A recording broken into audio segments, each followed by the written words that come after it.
Sayohatga ketayotgan akalar, endilikda o'zingizlar bilan bir dunyo kiyim olib ketishinglar shart emas.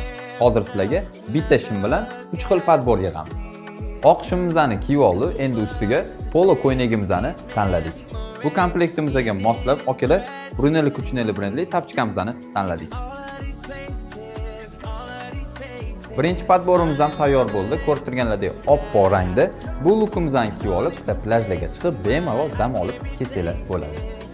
İkinci lukumuzga ustunda turgan ko'ynagini tanladik. Bu ko'ynagga moslab esa akalar Boss brendli tapchka tanladik. Bu ikkinchi lukumizda kechki sayr va aylanishlarga mos bo'ldi. Uchinchi lukumizga bej rangda ko'ynak tanladik va ko'ynagimizga mos bej rangda Brunello Cucinelli brendli tapchka tanladik. Uchinchi podborimizda esa menimcha shopping uchun juda ham qulay variant bo'ldi. Narxlarni bilib olmoqchi bo'lsangiz, kommentariyada plyus qoldiringlar va sizlarni do'konimizda qolamiz.